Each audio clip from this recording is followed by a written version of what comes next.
Dimanche 16 janvier 1977, 7h-16, un avion DC-7 se pose à l'improviste sur le tarmac de l'aéroport de Kadion à Cotonou, en République populaire du Bénin. Bénin ou Dahomey, l'étiquette n'y change rien. 7h du matin, de l'avion au moteur encore vrombissant, débarquent êtres humains et caisses mystérieuses. Des caisses dont le contenu sera découvert après. Un armement de fort calibre et des documents fort calibrés. Les humains, ce sont des Africains et Européens, mercenaires armés jusqu'aux dents, musclés jusqu'aux gencives, drogués jusqu'aux mâchoires. Les premiers coups de feu retentissent, branle-bas de combat. L'opération Crevette vient ainsi d'amorcer sa phase très pratique. Intention du commandant Force Oméga. Concentrer tous ses moyens sur la capitale Cotonou. Mission. Éliminer le régime actuel. Mettre en place l'équipe nouvelle, issue du Front de libération et de réhabilitation du Dahomey. Chef de l'opération. Gilbert Bourgeot, Henri Thomas, Saïd Mustapha Madjou, Moganga, une seule et même personne se cache derrière ces noms. Robert Denard, dit Bob. Un mercenaire français, impliqué dans de nombreux coups d'État en Afrique, souvent au service de la France post-coloniale. La guerre, c'est la guerre. Si tu tues pas, t'es mort. Ce célèbre baroudeur lance son commando de mercenaires sur les points névralgiques du pouvoir en place. Le camp militaire Guézo, situé en pleine ville, le palais de la Marina, résidence présidentielle, et la télévision nationale, au siège collé à la nouvelle maison de la radiodiffusion.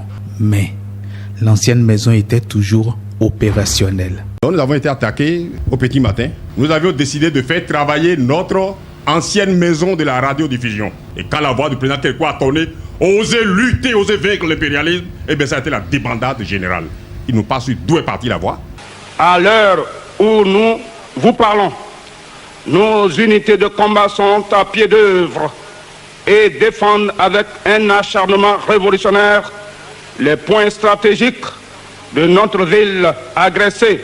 Premier facteur d'échec de l'attaque, l'appel vibrant lancé à la voix de la révolution par le grand camarade de lutte, le lieutenant-colonel Mathieu Kérékou, président de la République, chef de l'État, chef du GMR, gouvernement militaire révolutionnaire, qui a poussé à la riposte populaire. Deuxième vecteur de chute pour l'assaut.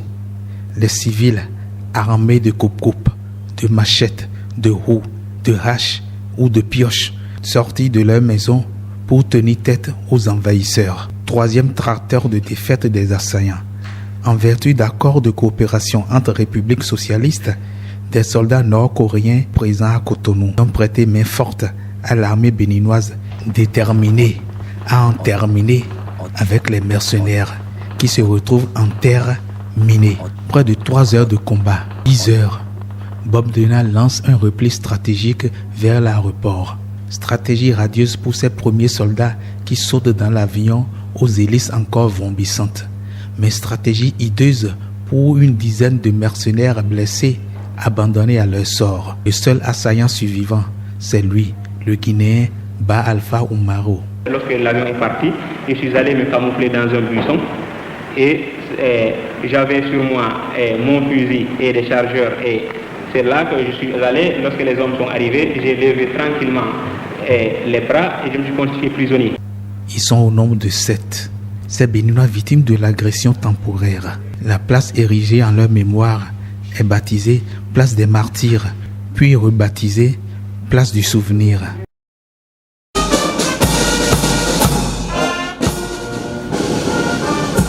Le 16 janvier 1977, le Bénin a été victime d'une agression mercenaire visant à renverser le régime révolutionnaire au pouvoir à l'époque.